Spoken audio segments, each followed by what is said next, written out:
એક વખત શ્રી સ્વામિનારાયણ ભગવાન માનકુવા પધાર્યા હતા. શ્રીજી મહારાજ નાથા સુથારના માતુશ્રીને કહે છે, અમારે ગામ રામપુર જવું છે, તો કોઈ સારો સથવારો હોય તો સારું થાય.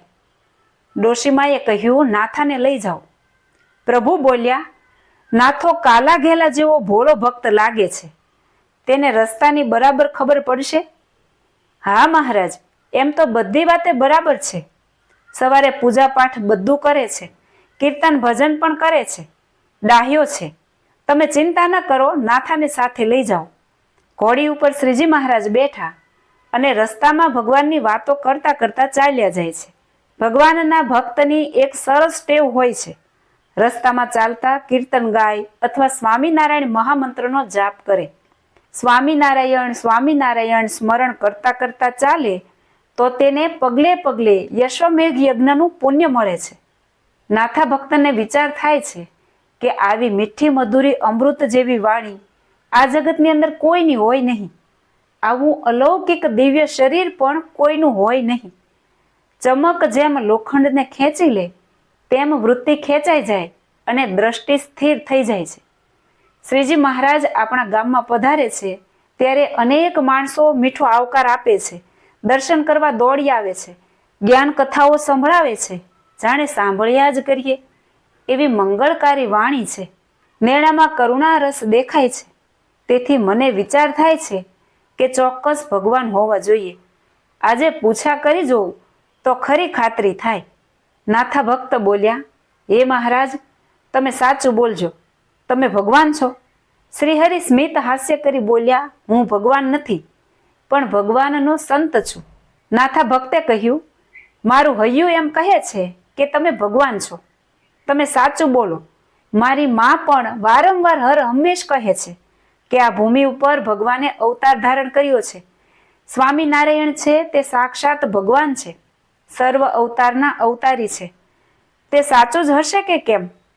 પ્રભુએ કહ્યું, એ બધા માણસો ભલે અમને ભગવાન જાણે, પણ અમે ભગવાન નથી, દાસના પણ દાસ છીએ. આવી વાત કરતા વગડિયા ગામ આવ્યું. બાજુમાં સરસ મજાનું પાણીથી છલકતું તળાવ જોયું. પ્રભુએ કહ્યું, ઘોડીને તરસ લાગી હશે, ચાલો પાણી પાઈ લઈએ.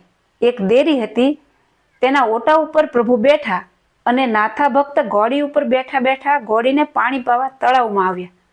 ત્યાં પાણીમાં ઊંડો ખાડો હશે. ઓચિંતું ખામણું આવ્યું. ઘોડી સહિત નાથા ભક્ત પાણીમાં પડી ગયા. ઘોડી ડચકા ખાય છે. નાથા ભક્તને થયું કે હવે ચોક્કસ પાણીમાં ડૂબી જવાશે. સાદ કર્યો, હે મહારાજ, બચાવો બચાવો. શ્રીજી મહારાજે ઓટા ઉપર બેઠા બેઠા હાથ લાંબો કર્યો. ઘોડીના પેટ નીચે હથેળી મૂકી ઘોડી સહિત નાથા ભક્તને અધરાધર બહાર કાઢી લીધા. આ જગતની અંદર કહેવત છે કે ભગવાનના હાથ લાંબા છે, જે ધારે તે કરી શકે. ખરેખરા ભક્તને ભીડ પડે છે ત્યારે પ્રભુ એની અવશ્ય રક્ષા કરે છે. નાથા ભક્ત પ્રભુને પગે લાગ્યા, હે પ્રભુ, તમે મને જીવત દાન આપ્યું છે. હે કરુણા સાગર, તમે મને પાણીમાં ડૂબતા બચાવ્યો છે, તેમ ભવસાગરથી બચાવી લેજો. વજનદાર ઘોડી સહિત મને પાણીથી બહાર લાવ્યા, તે ભગવાન સિવાય બીજું કોઈ કરી શકે નહીં. તમારી શક્તિ ગજબની છે. તમારો ઉપકાર ક્યારેય નહીં ભૂલું. પણ તમે હવે સાચું બોલો, તમે ભગવાન છો કે નહીં? શ્રી હરિએ કહ્યું, હું ભગવાન નથી.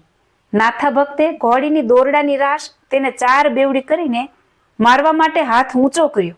સાચું બોલજો, તમે ભગવાન છો કે નહીં, નહીતર આ રાશથી તમને મારીશ. શ્રીજી મહારાજ બોલ્યા, ભલા માણસ, અમને મારીશ નહીં, અમે ભગવાન છીએ અને અનંત કોટી બ્રહ્માંડના નિયંતા છીએ. નાથા ભક્ત હસતા હસતા બોલ્યા, જોયું ને, સાચું બોલવું પડ્યું ને. મારાથી ડર્યા તો સાચું બોલ્યા. શાસ્ત્રોમાં 14 રત્ન કહ્યા છે, પણ માર છે તે 15મું રત્ન છે. પહેલા ભગવાન છીએ એમ નહોતા કહેતા, પણ હવે કહેવું પડ્યું ને. શ્રીજી મહારાજે કહ્યું, કચ્છી ભક્તજનો પાક્કા ભારે અમને મારવા તૈયાર થયા. અમારા મોઢે કબૂલ કરાવી બોલાવ્યા કે અમે ભગવાન છીએ. અમારે કબૂલ થવું જ પડ્યું. શૂરવીર ભક્તો છે કચ્છ દેશના. કચ્છ દેશના ભક્તો અને સંતો દાગીના રૂપ છે. જય શ્રી સ્વામિનારાયણ.